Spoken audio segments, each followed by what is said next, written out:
Sabemos nosotros o algunos de nosotros que la Reforma Protestante tuvo un gran impacto en el año 1517 en Wittenberg, Alemania, con Martín Lutero. Pero hay una realidad, hermanos, que muchos desconocen, y es que antes de Martín Lutero hubo reformadores o pre-reformadores, por llamarlos de esa manera. ¿Ok? Algunos nombres que sonaban en aquel tiempo era John Wiltres, por ejemplo, era Hus, era Sanarolova, son nombres polacos difíciles de pronunciar, pero algunos de ellos eran hombres que ya querían reformar la Iglesia Romana Católica. Y hay más, hermanos, hay muchos más hombres que realmente tuvieron la bendición de Dios, el anhelo de Dios por reformar la Iglesia Católica. Y estos hombres, hermanos, realmente estaban descontentos con toda la perversidad que encontraban en la Iglesia Católica Romana. Ellos estaban descontentos por la corrupción que había en el ámbito político, que había en el ámbito social, que había en el ámbito moral y por supuesto que había en el ámbito religioso. Ellos estaban descontentos con todo esto. Pero sin duda, hermanos, estos hombres reformadores fueron utilizados por Dios, fueron tocados por Dios, pero sin duda alguna, hermanos, Martín Lutero fue enviado por Dios. Ciertamente estos hombres empezaron a prender el fuego de la llama de la reforma, pero Dios usó tan grandemente a Martín Lutero que Martín Lutero fue el que hizo que explotara toda esa llama para que llegara la Reforma Protestante. Realmente fue una gran bendición de parte de Dios para con Martín Lutero. Y Dios, hermanos, usó a todos ellos para sacudir el mundo y así la palabra de Dios pudiera salir nuevamente. Por una cosa, ¿saben por qué? Por la gracia soberana de Dios. Y de eso quiero hablar el día de hoy, hermanos. El día de hoy quiero hablarles de la sola gracia. La salvación es solo por gracia. ¿Y sabes algo? Nosotros a veces conocemos muy poco de Dios. No nos esforzamos suficiente para conocer a Dios. O a veces ni siquiera nos esforzamos por conocer a Dios. Martín Lutero escribió estas palabras, escucha. Martín Lutero dijo: de las Escrituras conozco tan poco, y de lo que conozco no lo conozco bien. Y lo que conozco bien no lo enseño bien. Y lo que enseño bien no lo vivo bien. Esa es una realidad, hermanos. Este realmente es el panorama que tenían todos los reformadores como Martín Lutero, Juan Calvino, Zwinglio, Teodoro de Bessay, Ferrell, Juan Knox. Todos estos reformadores tenían esta idea. Realmente yo no soy nada delante de Dios. Yo no soy nada de toda la palabra que Dios nos da. Y de estos y muchos reformadores que tenían esta misma idea. Hombres que realmente pusieron sus vidas en las manos de Dios. Ellos decían: yo no soy nada delante de Dios. Yo me esfuerzo, pero mientras me esfuerzo más, sé que conozco menos. Y no puedo delante de Dios. Pero ellos hicieron grandes cosas por la gracia soberana de Dios. Ahora, para entender el término, tenemos que saber qué significa la palabra gracia, ¿no es cierto? La palabra gracia, en su traducción más simple, por así decirlo, es regalo. Eso es gracia, regalo. Otros más lo traducen como riquezas, pero realmente la gracia se puede traducir como regalo. Pero aquí hay algo muy importante, hermanos, que no tenemos que dejar pasar. Esta gracia, este regalo, no es cualquier regalo. No es un regalo que tú das porque esta persona se lo merece. No, al contrario. La gracia que vemos en las Escrituras, la gracia de Dios, es un regalo que Dios da sin que te lo merezcas. Ese es el regalo. Dios te da un regalo sin que tú te lo merezcas. No merecemos su amor, no merecemos su misericordia, no merecemos su bondad, no merecemos su justicia. Como lo vimos, hermanos, la semana pasada con nuestro pastor Sergio, cuando predicó de solo fe, Lutero pensaba que la justicia de Dios se veía como un garrote, ¿no es cierto? Y que Dios le daba de garrotazos soberanos al quien se equivocaba. Realmente Lutero veía así la justicia de Dios, como algo malo. Pero ¿saben, hermanos? Muchos piensan que Lutero conoció la justicia de Dios leyendo el libro de Romanos o leyendo el libro de Gálatas, pero no. Lutero mismo dice que él aprendió de la justicia de Dios estudiando el Salmo 71. Y vean lo que dice el Salmo 71, versículo 1, si me acompañas ahí, al Salmo 71, versículo 1, vean lo que dice la palabra del Señor.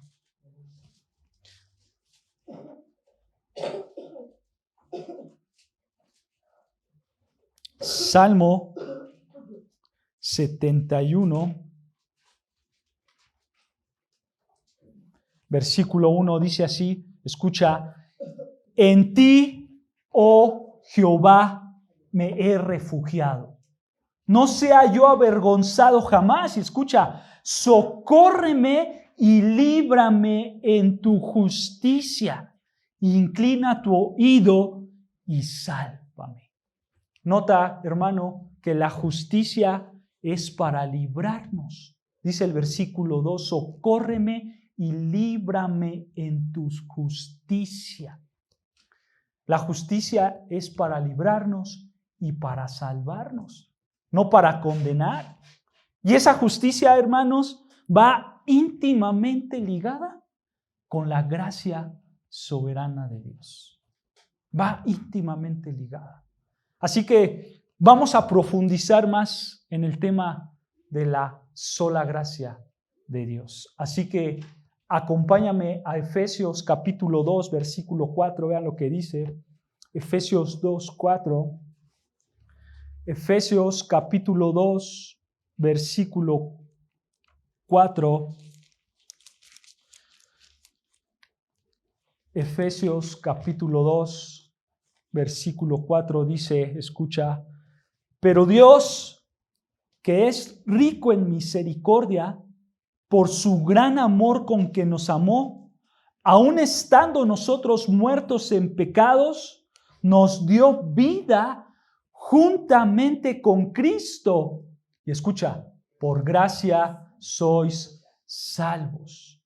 Y juntamente con Él nos resucitó y asimismo nos hizo sentar en los lugares celestiales con Cristo Jesús, para mostrar en los siglos venideros las abundantes riquezas de su gracia, en su bondad para con nosotros en Cristo Jesús. Escucha versículo 8, porque por gracia sois salvos, por medio de la fe, y esto no de vosotros, pues es don de Dios, no por obras, para que nadie se gloríe.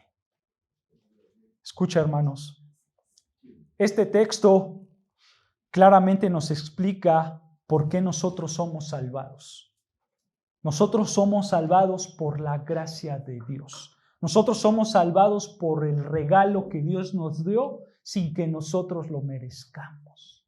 Ahora, hay una historia, hermanos, de un hombre llamado C.S. Lewis. ¿Han escuchado o han visto o leído los libros o la película de Narnia? Bueno, Narnia lo escribió este hombre llamado C.S. Lewis. Y hay una historia muy curiosa de él, donde él fue a una conferencia. Y en esa conferencia había muchos tipos de personas. Y en esta conferencia, hermanos, las personas empezaron a hablar de la fe cristiana. Y estos hombres se cuestionaban unos a otros diciéndose que en qué había contribuido la fe cristiana a este mundo. ¿En qué contribuyó la fe cristiana a este mundo?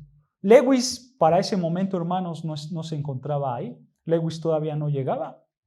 Y todos los hombres se preguntaban, ¿la fe cristiana en qué contribuyó para este mundo? Algunos decían y explicaban que no podía ser la encarnación, porque en realidad otros ya habían hablado acerca de la encarnación. Otras religiones ya habían hablado acerca de que sus dioses se reencarnaban en formas humanas. Entonces la reencarnación no tenía nada de especial en el cristianismo. Otros más mencionaban la resurrección, pero debatían y decían, es que la resurrección no puede ser, porque también otras religiones hablan de la resurrección. Obviamente, estas religiones tenían sus supuestas resurrecciones que no tienen ninguna base, pero ellos decían, otras religiones hablan de la resurrección. Y entonces se preguntaban, bueno, ¿y la fe cristiana en qué puede ayudar a este mundo? En eso va entrando C.S. Lewis, él sin saber absolutamente nada.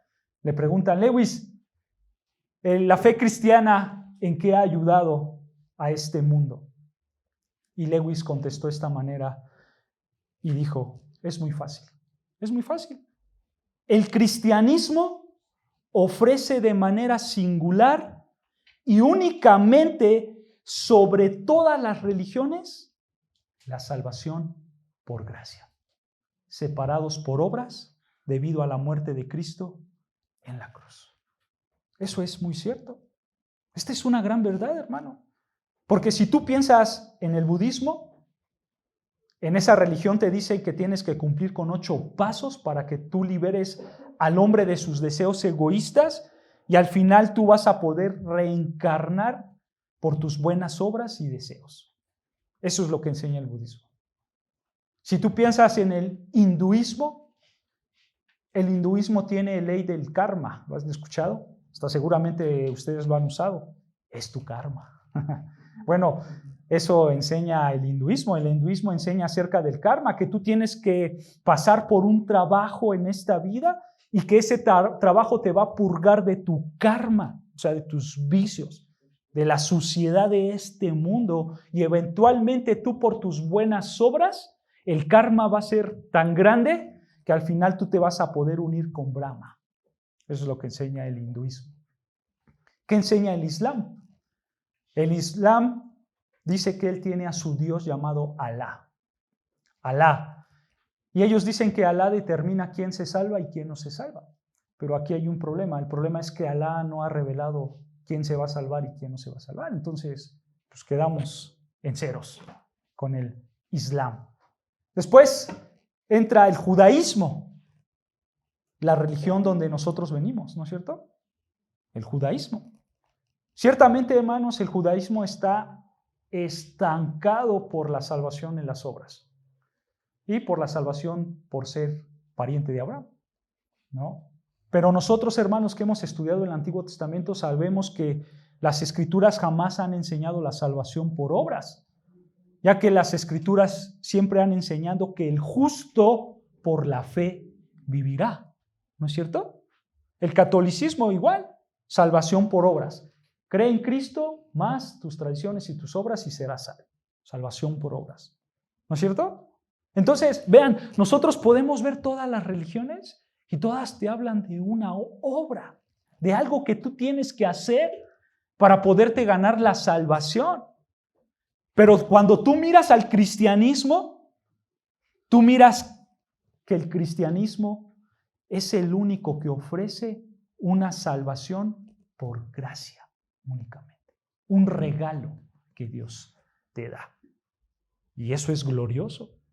Esa es la diferencia del cristianismo con todas las demás religiones. El cristianismo, nuestro Señor Jesucristo, es el único que te da gracia. Un regalo que tú no mereces. Ahora, cuando nosotros pensamos en la gracia de Dios, de manera automática nosotros pensamos únicamente en la salvación, ¿no es cierto? Cuando te dicen la gracia de Dios, tú en automático piensas en la salvación.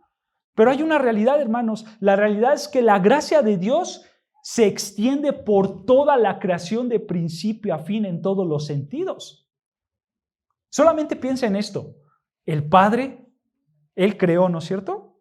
Él creó todas las cosas. Y a esa creación le dijo específicamente al humano, yo te voy a hacer a mi imagen y semejanza. Yo te voy a dar mis atributos. De lo que yo soy, te los voy a dar. Eso es gracia. Eso es gracia. Tú no lo mereces, pero Dios te lo dio. Eso es gracia. Cristo, cuando Él decidió ir a la cruz para pagar por los pecados de los hombres rebeldes que no querían nada con Dios, ahí en esa acción en la cruz, Él se dio su vida, Él se dio todo lo que era, y ahí podemos ver la gracia de Dios. El Espíritu Santo. El Espíritu Santo decidió revelar la palabra a todos los seres humanos, ¿no es cierto? Él inspiró a hombres para que estos hombres esparcieran su palabra y toda la humanidad pudiera conocer su palabra. Eso es gracia.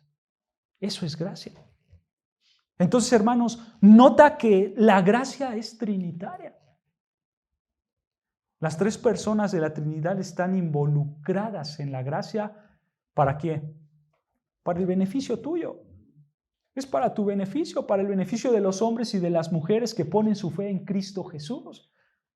Por eso ellos están involucrados totalmente en la gracia soberana. Como lo hemos mencionado, hermanos, en prédicas pasadas, Martín Lutero clavó sus 95 tesis en la catedral de Wittenberg, ¿recuerdan? Y la tesis número 62 que clavó Martín Lutero, la número 62, dice que el verdadero tesoro de la iglesia es el Evangelio Santísimo de la gloria y de la gracia de Dios. Es una gran verdad. La gracia de Dios está sobre todas las cosas y por todas las cosas. En otras palabras, hermanos, el Evangelio es un mensaje glorioso, santísimo, pero lleno de gracia. Eso es el Evangelio. Un mensaje glorioso, santísimo y lleno de gracia. Recuerda, hermano, que el cristianismo ofrece la gracia solo y únicamente porque una persona estuvo dispuesta a vivir una vida completamente en obediencia a Dios. Solo por eso existe la gracia. La gracia no existiera si Cristo no hubiera vivido esa vida. La gracia no existiera, hermanos, si realmente Cristo no hubiera venido a este mundo, hubiera obedecido la ley de Dios de manera perfecta. Y la gracia no hubiera existido si Él no se hubiera ofrecido por los pecados de los hombres. Esa es una realidad. Tenemos la gracia gracias a Cristo. Parece trabalenguas. Pero realmente, hermanos, la gracia, el regalo que Dios nos da, es gracias a Cristo. Si nosotros entendemos esto, hermanos, la gracia es un regalo de Dios. Entonces nosotros podemos dar una pequeña definición de gracia. Nosotros podemos definir la gracia como que la gracia es un regalo de Dios a expensas de Cristo. Así de simple. Si Cristo no existiera, la gracia no existiera. Gracias a Cristo nosotros tenemos gracia. Ahora, hay una verdad, hermanos, que no debemos de dejar atrás, y es que para entender la gracia de Dios, primero tenemos que entender cuál es la condición del hombre. Si tú quieres entender la gracia de Dios, tú tienes que entender primeramente en dónde estás parado. ¿Cuál es la condición de todo ser humano? Porque muchas personas, hermanos, cuentan con sus obras para ir al cielo. Y es una realidad. Si tú sales a evangelizar, las personas te van a decir que ellos no han matado a nadie y como tampoco han robado, entonces ellos son buenos.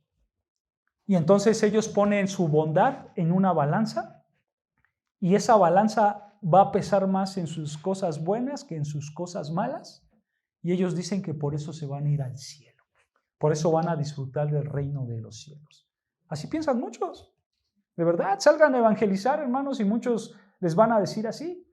Por el simple hecho de que no han matado, ellos ya son dignos de ir al cielo.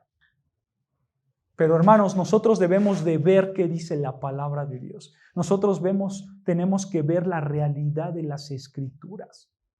La Biblia dice que Dios creó al hombre, ¿no es cierto? Y lo puso en un hermoso huerto, ¿no es cierto? Y ahí en ese hermoso huerto no había tentación. Adán no iba a encontrar a otra mujer para ser tentado. Y Eva no iba a encontrar a otro hombre para ser tentado. El internet no existía. La sociedad corrupta no existía. Y Dios les dice, ustedes administren toda mi creación, ¿no es cierto? Ustedes gobiernen sobre toda mi creación. Y en esas condiciones de perfección, hermanos, ¿qué pasó? El hombre decide darle la espalda a Dios. Y Adán echa a perder en un solo momento. Con una sola acción, Adán echó a perder todo lo que Dios hizo en 6 días. Echó a perder todo. Pasa el tiempo, el hombre se desvía, el hombre va en sus delitos y pecados, y vean lo que pasa en Génesis 6, capítulo 5. Génesis 6, capítulo 5, vean lo que dice. Génesis capítulo 6, versículo 5. Vean lo que dice Génesis 6. Génesis 6, versículo 5. Escucha, dice así. Y vio Jehová que la maldad de los hombres era mucha en la tierra, y que todo designio de los pensamientos del corazón de ellos era de continuo solamente el mal. Esta es la realidad de todo ser humano. Nota que aquí todos dicen que todo designio, o sea, toda intención, toda la intención del corazón del hombre es continuo solamente hacer el mal. Nota que no un poco, nota que no la mayoría, sino que todas las intenciones. Todas tus intenciones son hacer el mal. Todas tus intenciones de los pensamientos del corazón era de continuo solamente el mal. Esto es clave para nosotros poder entender cuál es el problema del hombre. Esto es clave para entender por qué el hombre se alejó de Dios. Esto es clave para entender por qué el hombre no quiere nada con Dios. Porque todos sus pensamientos están solo con el mal. El hombre piensa en una sola cosa. ¿Tú sabes en qué cosa piensa el hombre? En esto. En hacer continuamente el mal. Por eso hay en el corazón del hombre, en sus pensamientos, en sus acciones, en sus motivos, en todo, hay maldad en el corazón del hombre. El hombre es malo desde siempre. El hombre desde siempre ha pecado en contra de Dios. Tanto el Antiguo como el Nuevo Testamento nos enseñan esa gran diferencia, hermanos, entre la gran santidad de Dios y la gran corrupción del hombre. Todo el Antiguo y el Nuevo Testamento nos enseñan eso. Y realmente, hermanos, hombres de Dios sabían en dónde estaban parados. A pesar de que Dios los usó de gran manera, ellos sabían quién eran delante de Dios. Por ejemplo, Isaías. Ve cómo se refiere Isaías a sí mismo. Acompáñame a Isaías 6, versículo 5. Isaías capítulo 6, versículo 5. Vean lo que dice Isaías 6, 5. Él sabía perfectamente quién era delante de Dios. Isaías 6, versículo 5. Dice así la palabra del Señor. Isaías 6, 5.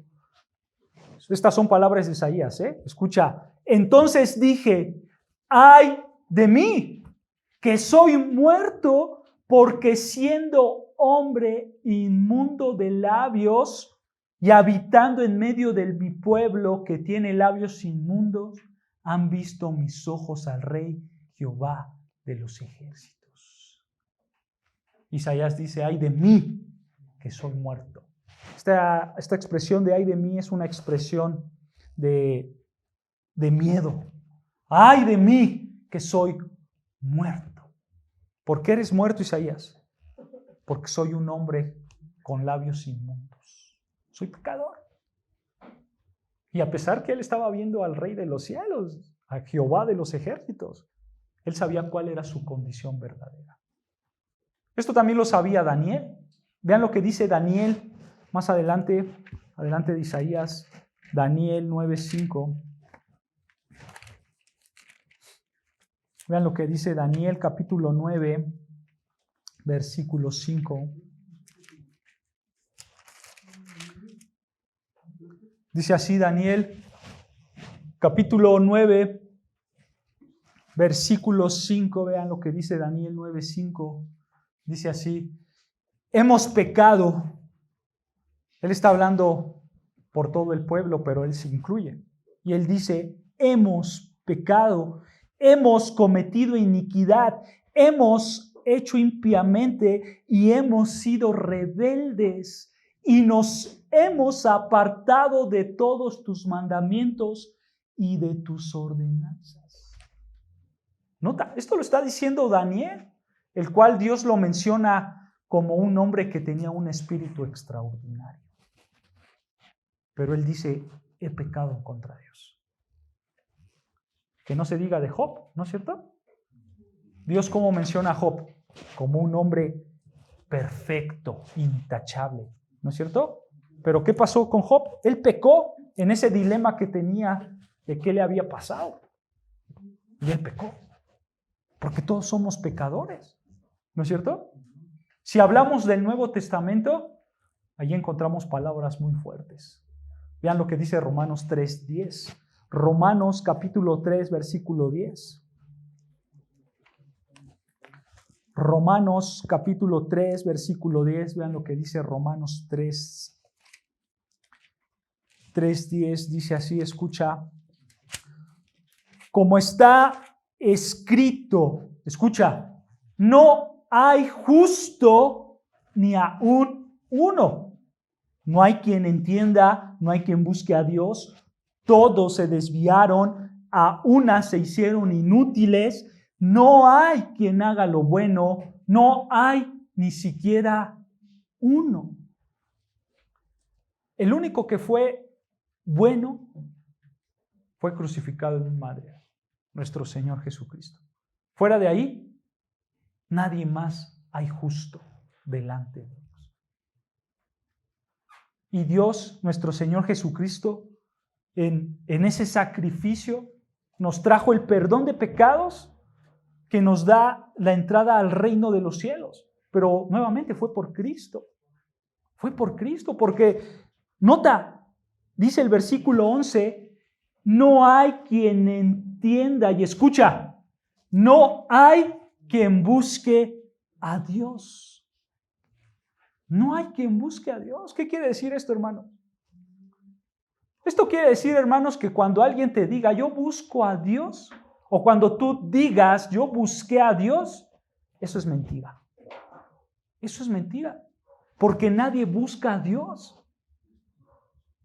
Y escucha, no importa en qué idioma lo traduzcas, hebreo, griego, español, chino, nadie es nadie.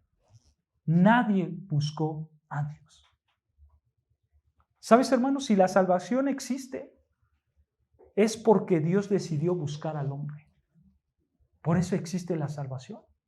Y eso es gracia. Eso es gracia. Dios decidió buscar al hombre, no el hombre a Dios.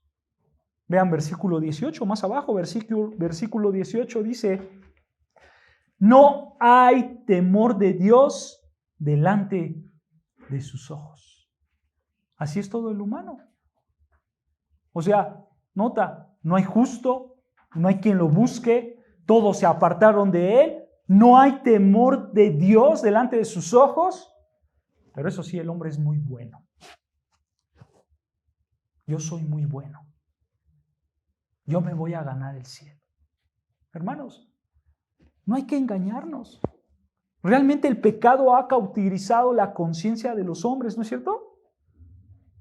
Los pensamientos, hermanos, de todos los hombres han quedado entenebrecidos, han quedado en pecado. La voluntad del hombre ha sido esclavizada y el corazón del hombre ha quedado como piedra, porque no quiere buscar a Dios. Todo esto, hermanos, en teología se le conoce como la depravación total del hombre. Todas las facultades del hombre quedaron dañadas por el pecado. Y todos estamos parados aquí. No hay justo. Nadie lo busca. No hay temor de Dios. Hermanos, si nosotros no entendemos cuál es la verdadera condición del hombre, nosotros no vamos a poder entender la gracia soberana de Dios. No la vamos a poder entender. Primero tenemos que entender quiénes somos delante de Dios para después entender la gracia soberana de Dios. ¿Tú sabes qué es la gracia? La gracia es lo que Dios concede y no mereces. Eso es gracia. Otros lo llaman como un favor inmerecido a personas que han quedado destituidas de la gloria de Dios. Eso es gracia. Un favor inmerecido. Como ya lo dijimos, hermanos, la creación entera disfruta de la gracia de Dios, porque Dios les da un regalo que no merecen. Y nosotros decimos, hermanos, que es un regalo inmerecido porque Dios no está obligado a darte algo. Dios no tiene la obligación, hermanos, de revelarse a los hombres, ¿o sí la tiene? Dios no tiene la obligación, o no tenía la obligación de enviar a su Hijo, ¿sí? Pero por gracia lo envió, para que Cristo revelara al Padre. Y cuando el hombre no respondió a esa revelación, Dios envió a su Espíritu para que inspirara a hombres para que escribieran de Él y la humanidad tuviera otra oportunidad de poder salvarse. Pero Dios no tenía ninguna obligación. Pero por gracia decidió hacer todo el proceso de salvación. Y por eso Romanos escribió, vean lo que dice Pablo en Romanos 8. Romanos capítulo 8, ahí más adelante, versículo 30. Romanos 8, versículo 30, vean lo que dice. Dice, y a los que predestinó, a estos también llamó.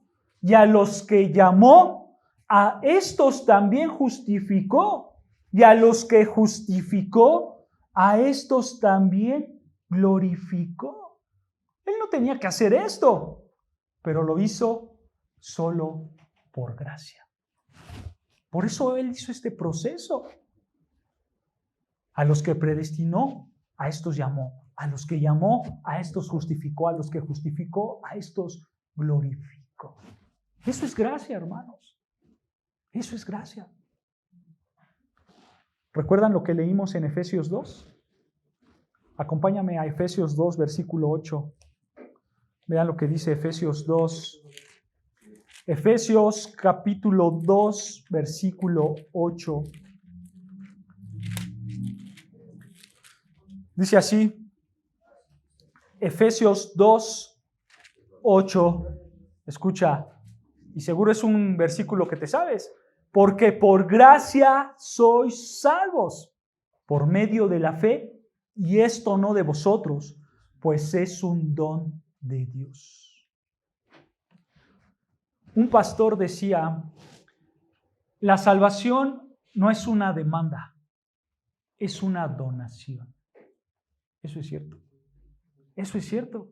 La salvación es gratuita. Como dice aquí, la salvación es un don, o sea, es un regalo. Es un regalo. Ahora que tú entiendes que la salvación es un regalo, mira lo que dice Romanos 11:6. Romanos 11:6. Vean lo que dice Romanos 11:6. Vean lo que dice Pablo. Romanos 11, versículo 6. Y escucha. Y si por gracia, o sea, hablando de la salvación, dice, y si por gracia ya no es por obras. De otra manera, la gracia ya no es gracia. Y si por obras, ya no es gracia. De otra manera, la obra ya no es obra. ¿Te das cuenta? Lo que está diciendo Pablo es que la gracia quita las obras, o las obras quitan la gracia. La iglesia romana no entendía esto. No lo entendían ahora, no lo entendían en tiempos de Martín Lutero. Roma lo único que entendía es que la salvación es por medio de Cristo más tus obras. Y no solo por gracia. Ellos solo entendían esto. Pero nota, hermanos, que aquí está más que claro, ¿no es cierto? Aquí dice que si es por gracia, las obras quedan afuera, ¿no es cierto? Pero si tú lo haces por las obras, la gracia queda afuera. Pablo, hermanos, es la persona que más ha hablado de la gracia y Pablo es la persona que más expuso magistralmente acerca de la gracia y él lo expuso en este libro de Romanos. Pablo, después de su conversión, pasaron 25 años y escribió el libro de Romanos. Este libro que habla grandemente de la gracia. Y vean lo que dice Romanos 9:9. Romanos 9:9. Vamos a empezar desde el versículo 9 en adelante. Y aquí Pablo nos da una impresionante lección de lo que es la gracia. Y vean Romanos 9:9. Dice así: porque la palabra de la promesa es esta: por este tiempo vendré y Sara tendrá un hijo. Y no solo esto, sino también cuando Rebeca concibió de uno de Isaac, nuestro padre, y escucha, pues no había aún nacido, ni habían hecho aún ni bien ni mal. O sea, las obras las están quitando. Se están quitando las obras. No han hecho ni bien ni mal. Escucha, para que el propósito de Dios conforme a la elección permaneciese. O sea, lo que Dios va a hacer, lo va a hacer para que su propósito permanezca. Eso es lo que nos está diciendo Pablo. Y escucha, continúa diciendo, no por las obras, sino por el que llama. Y escucha, versículo 12. Se le dijo, el mayor servirá al menor. Como está escrito, a Jacob amé, mas a Esaú aborrecí. ¿Qué pues diremos? ¿Que hay injusticia en Dios? En ninguna manera. Pues a Moisés dice, tendré misericordia del que yo tenga misericordia y me compadeceré del que yo me compadezca. Así que no depende del que quiere ni del que corre. O sea, no dependen de las obras. Escucha, sino de Dios que tiene misericordia. Porque la Escritura dice a Faraón, para esto mismo te he levantado, para mostrar en ti mi poder y para que mi nombre sea anunciado por toda la tierra, de manera que de quien quiere tiene misericordia y al que quiere endurecer, endurece. ¿Se dan cuenta? Esto es impresionante, hermanos. Porque, nota, aquí tienes a dos hermanos mellizos, ¿no es cierto?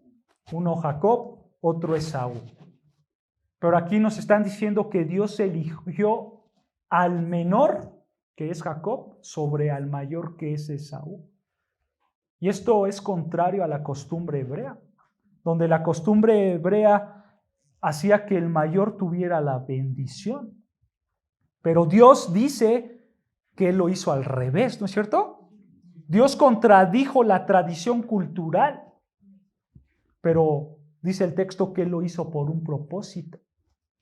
Pero ese propósito, nota que no tiene nada que ver con las obras, porque ellos todavía no habían nacido. Ellos no habían hecho ni lo bueno ni lo malo. Entonces, ese propósito de Dios no tenía nada que ver con sus obras, sino con ¿qué? con su elección, con la elección de Dios mismo. Y aquí especifica Dios, para que no quede duda, aquí dice que yo lo decidí sin que ellos hubieran hecho algo, sin que ellos tuvieran una obra, yo lo decidí así. Y al final Dios lo expone y dice, a Jacob amé, mas a Esaú aborrecí. Pero no tiene nada que ver con sus obras, sino esta es una elección mía. Pero aquí hay algo importante que debemos de preguntar. El texto dice, a Jacob amé. ¿Tú sabes a quién Dios amó? ¿Tú sabes quién era Jacob? Jacob era un hombre que engañó a su padre. Y si él engañó a su padre, pues obviamente iba a engañar a su suegro. Génesis 31. Era un hombre que engañaba.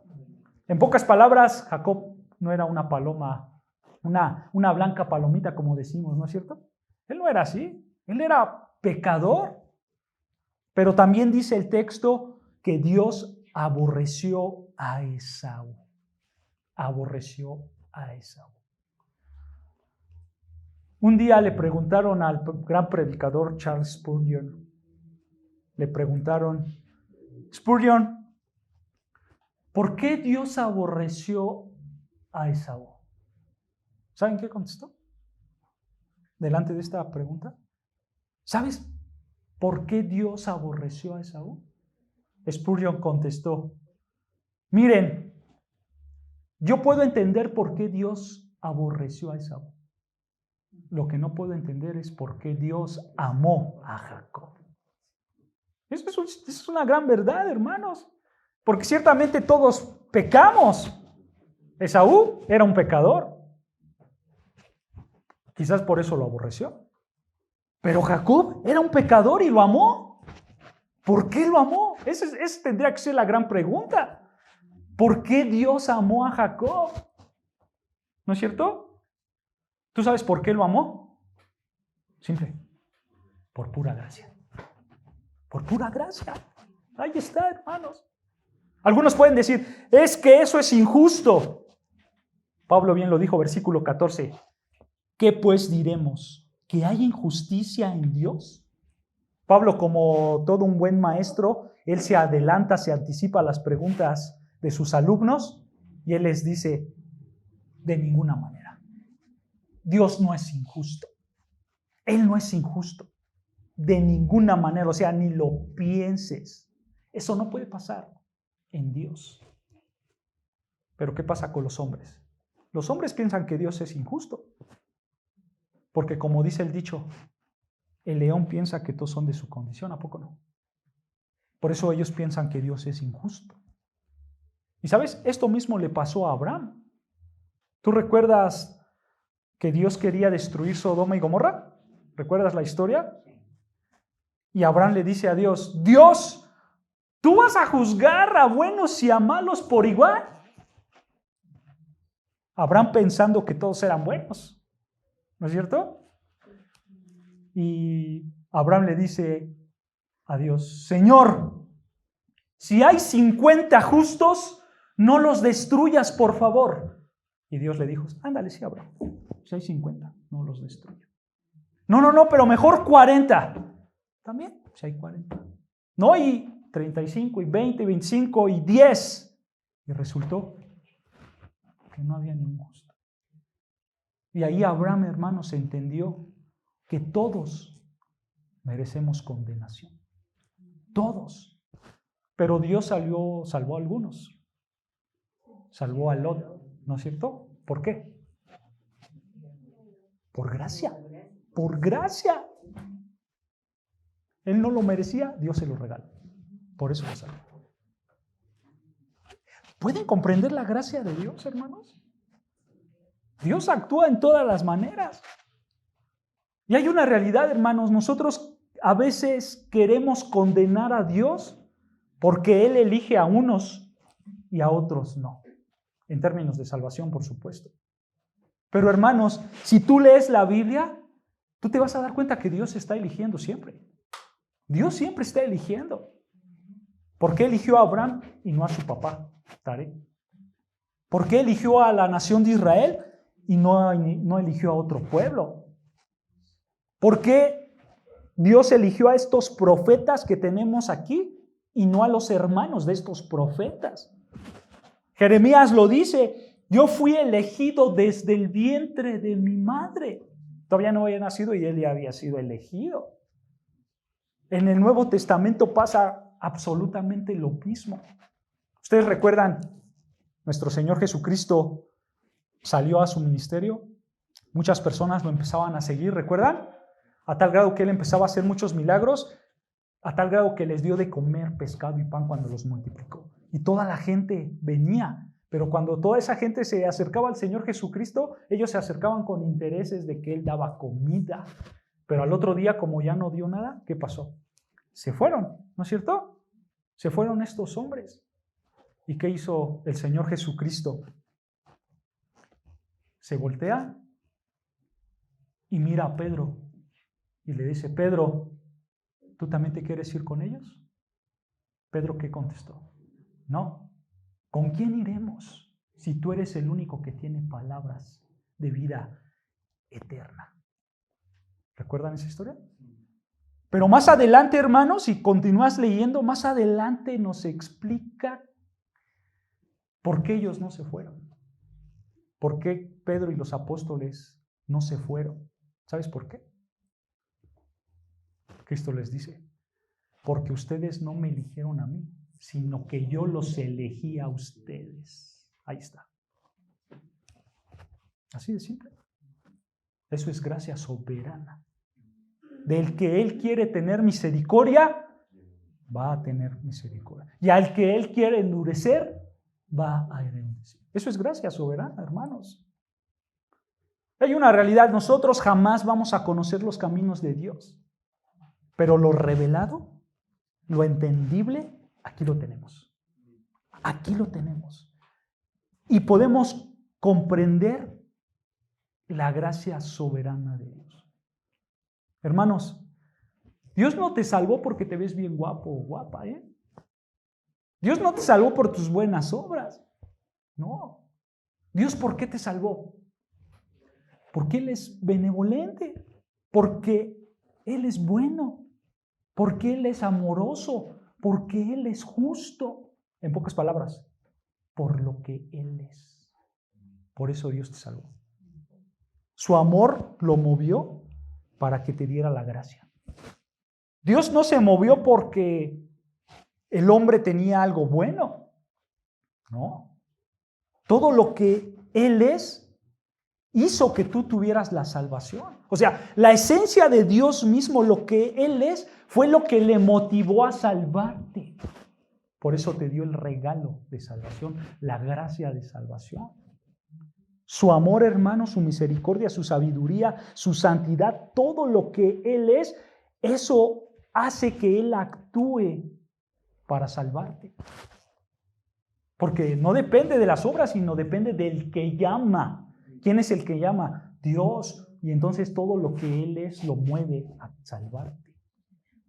De eso está hablando también Pablo en Efesios 2. Vean, regresando a Efesios 2:4, vean lo que dice Efesios 2:4.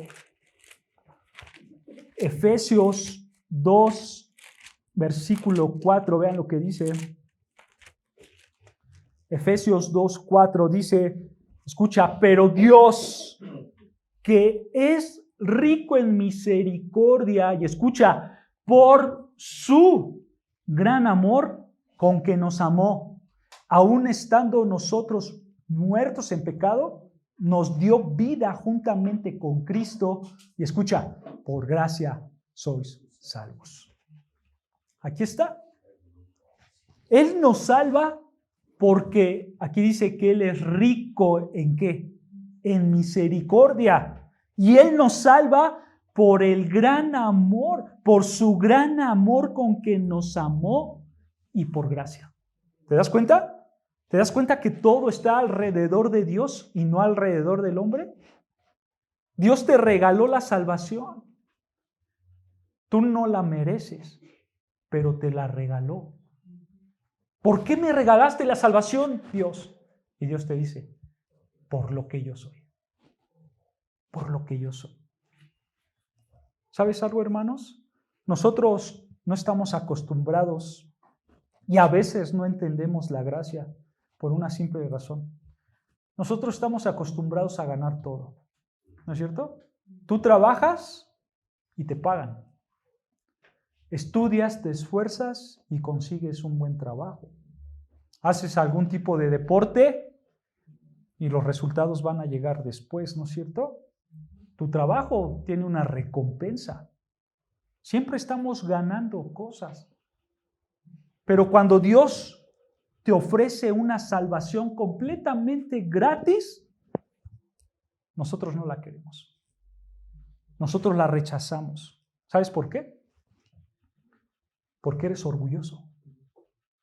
Por orgullo tú rechazas la salvación gratuita de Dios, porque tú quieres dar, y tú quieres dar para que te vean, para que tú le digas, Dios, yo pude hacerlo.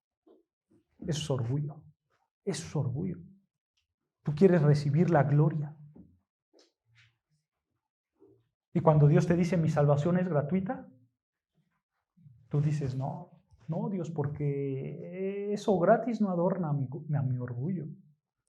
Y lo desprecias. Es una realidad, hermanos. Tenemos que entender que la salvación es por gracia, completamente gratis, donde tus obras no van a caber. Ni lo más mínimo, ni lo más grande de tus obras van a caber. No van a caber para poderte salvar. ¿Por qué? Porque Cristo ya lo hizo todo. Gracias a Él, tú ya eres salvado. Vean lo que dice el versículo 5 aquí mismo, Efesios 2:5. Escucha, Efesios 2:5. Aún estando nosotros muertos en pecado, escucha, ¿qué nos dio Cristo? Nos dio vida juntamente con Cristo.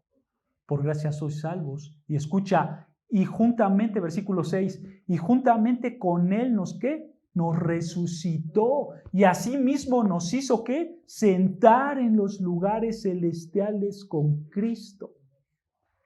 Dios te dio vida junto con Cristo, Dios te resucitó y Dios te hará sentar en los lugares celestiales por su gracia.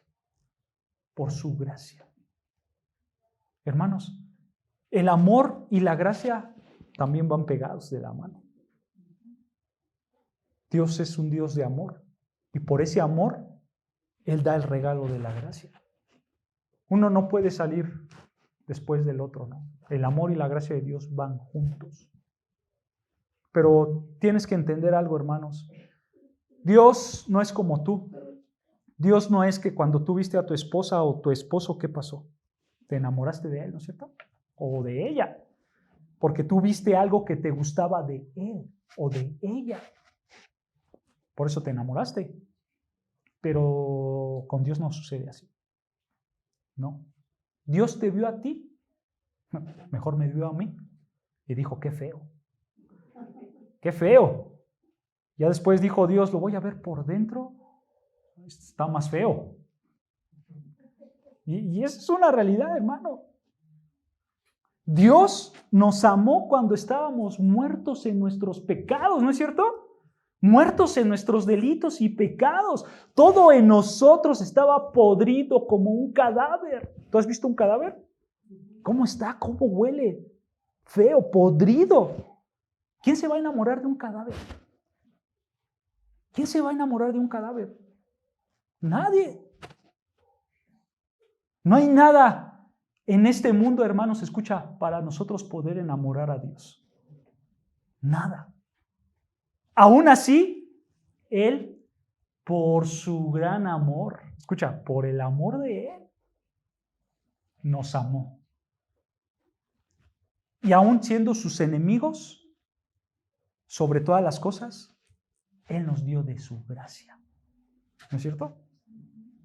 Como lo dice el profeta Jeremías, Jehová se ha manifestado a mí hace ya mucho tiempo diciendo, con amor eterno te he amado. El amor de Dios es un amor eterno e incondicional. Y dice ahí, por tanto te prolongué mi misericordia, o mejor traducido, te prolongué mi gracia. Dios simplemente lo hizo porque Dios pensó en ti, Él te tuvo en tu mente, te amó en su mente, y cuando te amó, te concibió y te creó. Así de sencillo. Pero eso fue desde la eternidad pasada, con un amor eterno. O sea, Dios siempre ha estado presente. El amor de Dios para contigo siempre ha estado presente.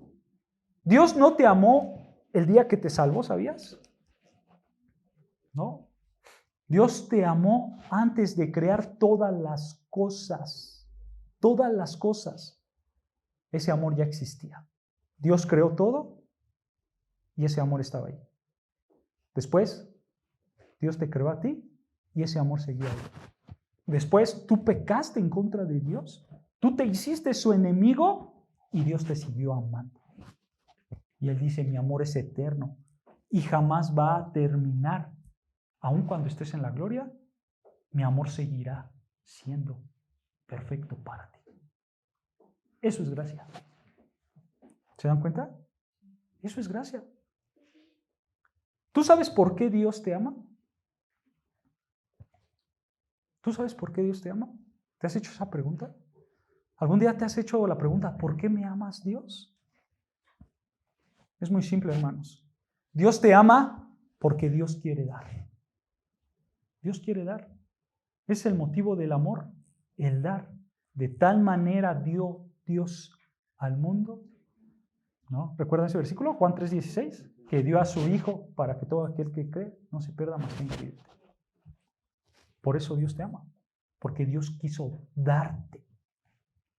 Lo mismo aplica para con tu cónyuge. Si tú quieres amar a tu esposo o a tu esposa, en términos prácticos, tú te tienes que dar a ella o ella a ti.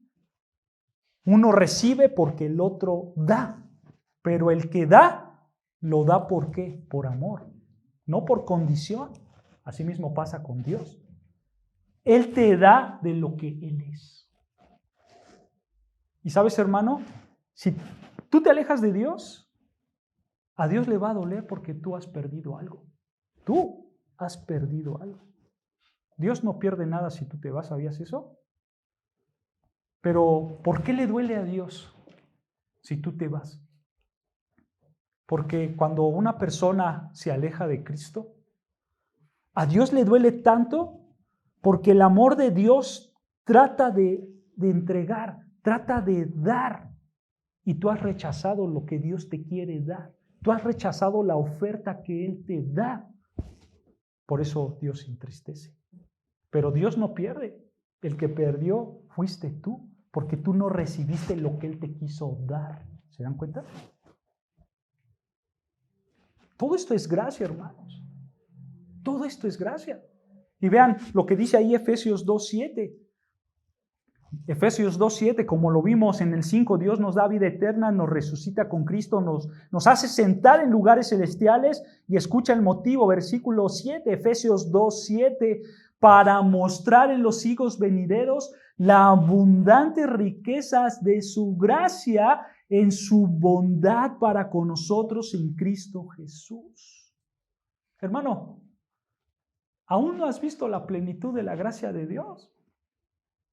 Porque Dios en los siglos venideros, o sea, en la eternidad, dice ahí que nos va a mostrar las abundantes riquezas de su gracia. Hermano, si lo que acabamos de ver sobre la gracia de Dios se te hace espectacular, imagínate lo que va a pasar por el resto de la eternidad. Lo que tú ves en este mundo solamente son simples destellos de la gracia de Dios. En la eternidad Dios va a soltar en abundantes riquezas su gracia. Esto es impresionante. Esto es impresionante. En este mundo, hermanos, nosotros podemos conocer lo que se le conoce como la gracia común. ¿Qué es la gracia común? Dios a toda su creación, tanto a buenos como a malos, les da lo que no merecen. ¿Qué no merecemos? Tanto buenos y malos, pues todos. Dios nos da sol, nos da lluvia, ¿no es cierto? Como lo dice ahí en Mateo, Dios hace salir su sol tanto para buenos como malos. Esta es una gracia común. Dios da de su gracia para todos. Pero también existe algo que se le conoce como la gracia especial. ¿Cuál es la gracia especial? Esa es una gracia que solamente tienen aquellos que han sido elegidos para salvación. Esa es la gracia especial. La gracia que hace que tú seas salvo. Pero ¿sabes qué? Esta gracia especial irrita los corazones de las personas. No, las personas no pueden con esta gracia especial, porque ellos no pueden entender la soberana elección de Dios. Y eso pasó con el Señor Jesucristo. Vean lo que dice Lucas 4:25 y ya vamos a ir acabando. Lucas 4:25, vean lo que dice. Lucas 4:25. El Evangelio de Lucas, capítulo 4, versículo 25. Vean lo que dice.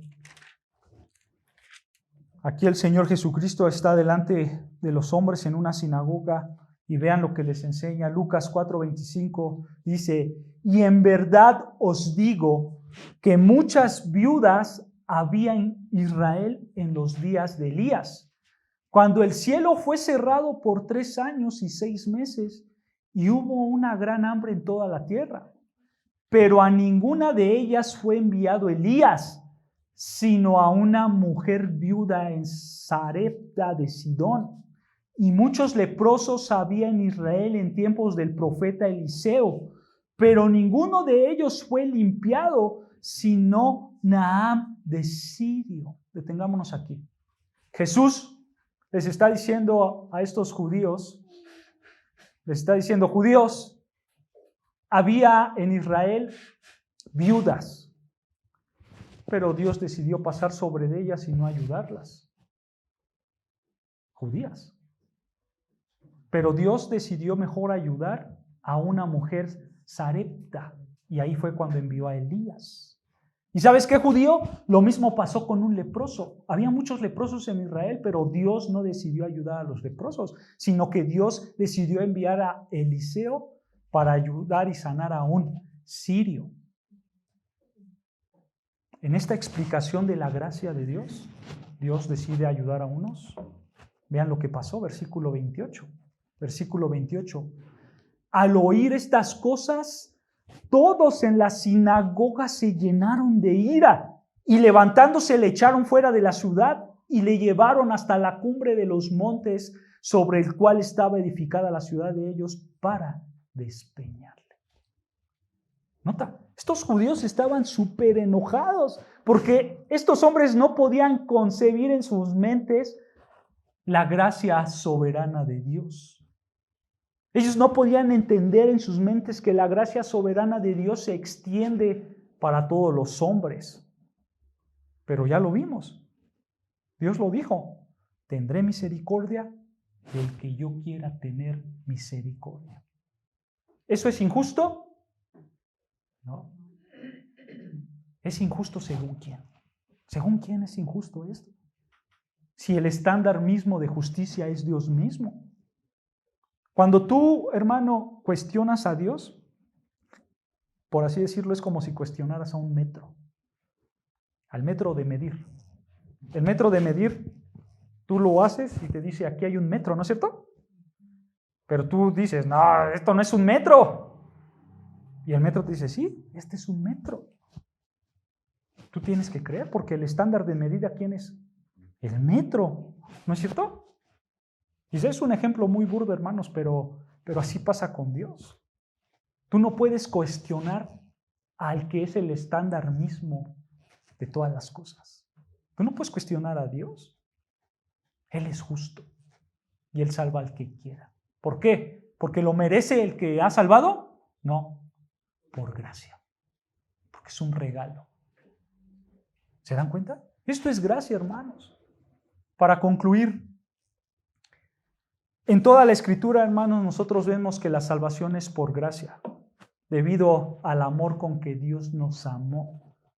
Como lo dice Efesios, no es por obras para que nadie se gloríe. Pero Dios va más allá, que nos extiende de su gracia común y nos da más de lo que merecemos, ¿no es cierto? No por ningún mérito nuestro, No porque tú te lo hayas ganado, sino porque Él así lo ha decidido. Y eso es solo gracia. Hermano, si tú entiendes la gracia de Dios, escucha, tú vas a ser agradecido para con Dios. Porque tú le vas a decir, Señor, gracias, porque no merezco lo que tengo, pero tú me lo has dado. Gracias porque yo estoy muerto en mis delitos y pecados, pero gracias a ti tengo lo que tengo hoy en día. Gracias, Señor. Si tú entiendes la gracia, tú vas a ser agradecido para con Dios siempre, siempre.